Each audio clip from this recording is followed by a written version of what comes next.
Welcome today from a new place. We're dog sitting here at the moment. Two really cute huskies. I felt called to talk about libido and how libido is not really lost in my experience and from what I learned. So I recently had someone ask me if a certain practice that I shared with them would bring back their libido. And I said yes, and the interesting thing is the libido is not really gone. It's only that we have lost access to it. So I'm gonna probably speak more, obviously I'm gonna speak from the female experience and more through the female lens, but I think this can apply to male people as well. Like when we grow up, we mainly learn sex from porn and from Hollywood movies. So this is the first thing that's pretty unnatural about our sexual nature. It's like the way that sex is being portrayed in Hollywood movies and in porn is very unnatural. It's obviously very acted.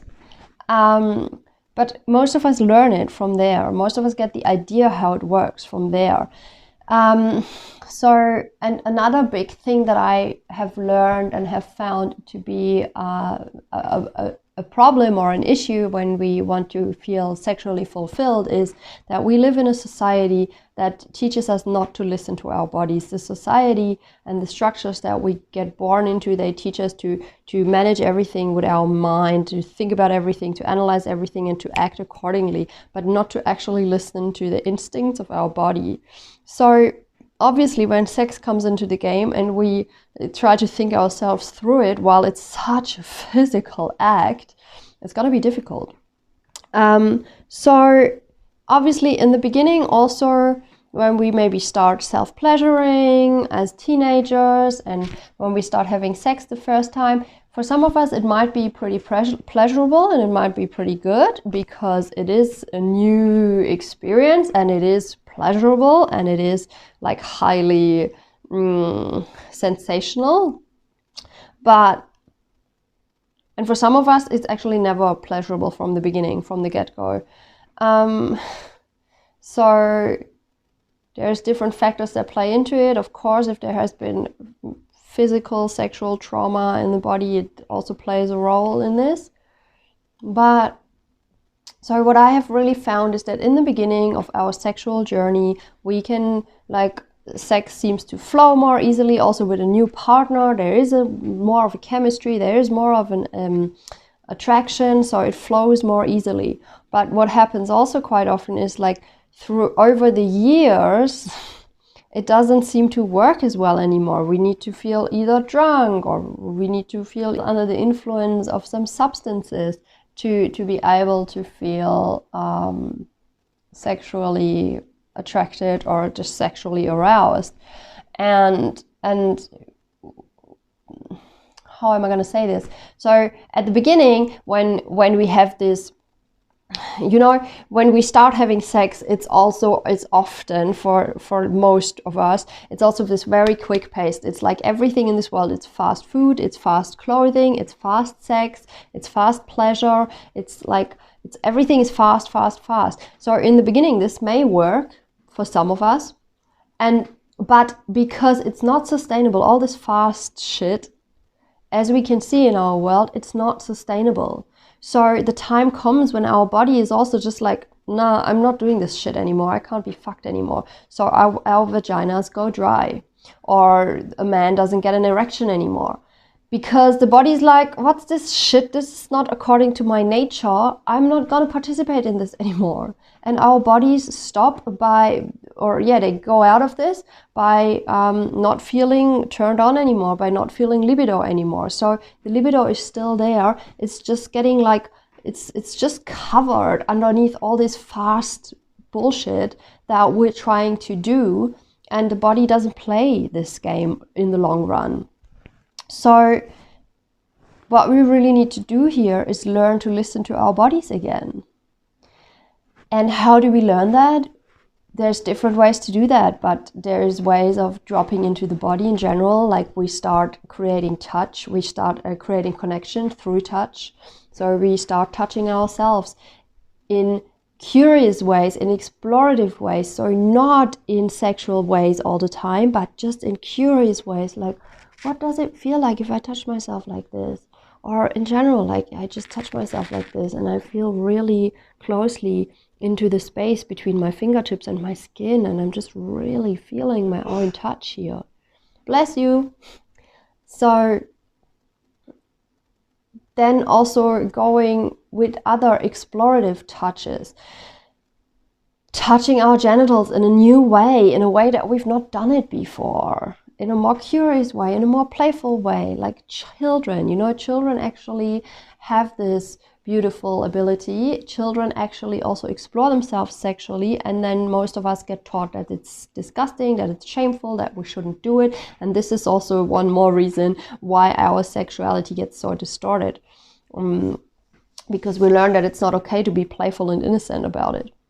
And then another thing is to really get in contact with the genitals in an energetic way, in an explorative way. So I share I have shared a meditation with my clients in my course and also in private one-on-one coaching, where you get to just connect to your genitals in an energetic, explorative way, like basically sending light there and just caressing the genitals with the light, inside and outside, and this just creates a new connection. And then it's a lot about just putting your hand over your vulva and talking with your vagina, like literally talking to her and listening and asking questions. Hey, how are you feeling?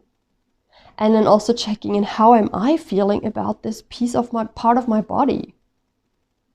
And then listening to what she has to say. How do you feel, pussy? How do you feel, yoni? How do you feel, vagina? How do you feel? What have I not been listening to?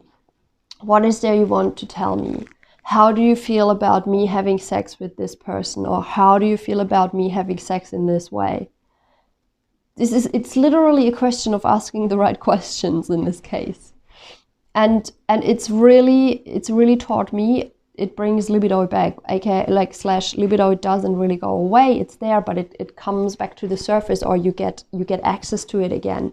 So and there is like many factors, but for women it's also said that our sexual expression changes over the years. Obviously, like a woman in menopause or after menopause or even before menopause, but a woman in her 30s or 40s isn't probably gonna have like the sex that a 15 or 16 or 17-year-old or 20-year-old, whatever age, please don't get too hung up on this, whatever age, is like they're not gonna have the same kind of sex, because like life changes and our bodies change. And like I can just say for myself that in this current time in my life, I actually needed a lot slower than I used to.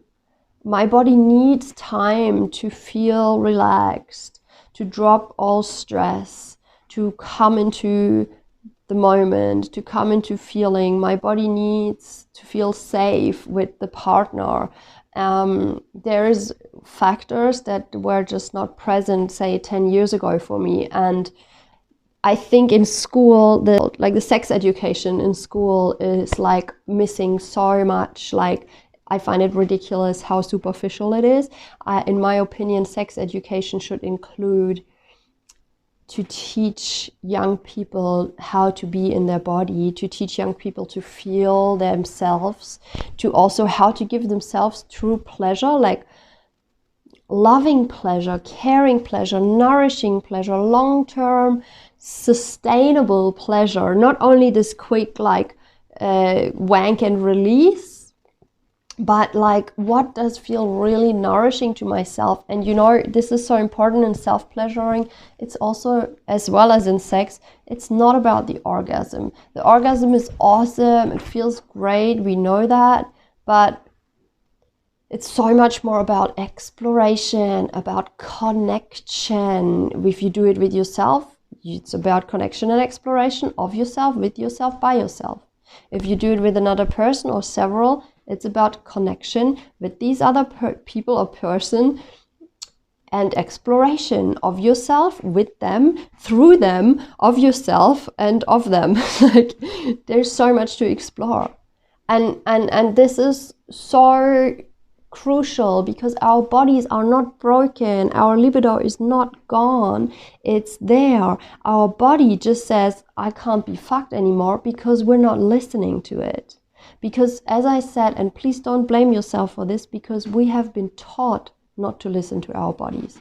So, and we can relearn that. We can relearn listening to our bodies. This is basically what my work is about, learning to listen to your body, because I said before, one way to reconnect to the body is through touch, obviously, then movement, of course, like intuitive movement, not just doing some crazy sports and going to the gym and doing this one, like it's awesome actually as well, but also doing intuitive movement, like just like move like an animal, like play with your body.